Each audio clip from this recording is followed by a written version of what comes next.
Hi guys, welcome back to my channel. Today we are going to make some delicious oven baked chicken with a special peanut sauce. Here in the bowl, I have 3 drumsticks and 3 thighs that I have previously marinated overnight.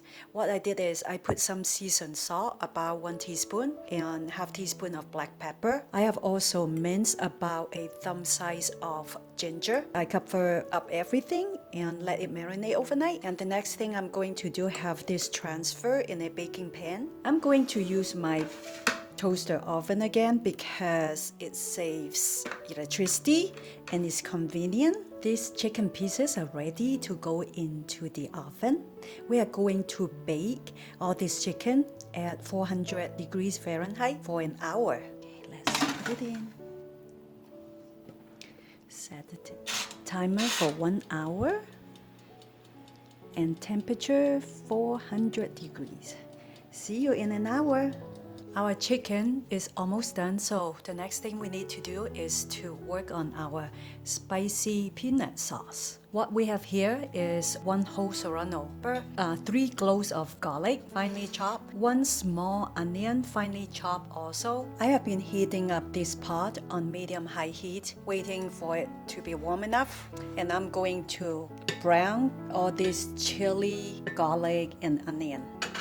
Besides the serrano pepper, garlic, and onion, we also need coconut milk, soy sauce, peanut butter, and turmeric. I think the pot is hot enough now. So the next step, we will be able to brown all the chili, garlic, and onion first before we add in all these yummy ingredients here.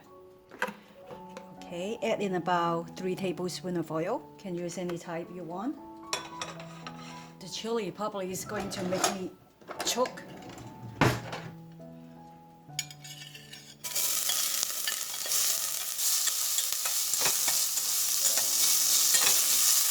We need to brown everything till everything is softened before we add in the peanut butter, soy sauce, coconut milk, and turmeric. If you use the canned coconut like I do, when you open it up, you will see that there's a layer of fat here. What you want to do is you want to mix the fat with the liquid right in the middle. Just keep stirring until everything is even. It's time to pour in the coconut. We want to pour in 1 cup. I just pour in half cup. The reason why you want to stir the coconut fat on top with the liquid inside, so that you are not just using all the fat without using the liquid. So I just put in 1 cup of coconut milk here and then let it come to boil before we add in other ingredients. Wow, our chicken is just done baking. Just want to show you how pretty they look. Delicious. It's time to put in our seasoning. 1 teaspoon turmeric. If you don't like turmeric, you don't need to put in turmeric, but turmeric is really good for our health. It's anti-inflammation. 2 tablespoons of soy sauce. 1. Stir well. Let the sauce simmer a little bit before we add in the peanut butter. Okay, our sauce has been simmering for about 5 minutes. I'm putting in my 1 cup of peanut butter. I turn down the heat to low and then let the sauce simmer until all the peanut butter melt in, and then it will be done. You want to make sure that you're cooking the sauce on low heat.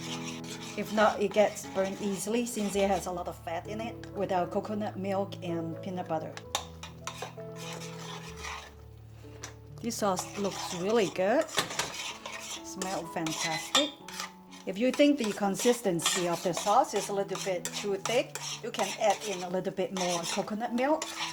I think I'm going to do that, or even water if you want. I just want my sauce to be more flavorful. The sauce is done. It has thick consistency. I'm going to make a plate to show you how I will eat my chicken with this sauce. This recipe is so versatile. You can eat it with anything.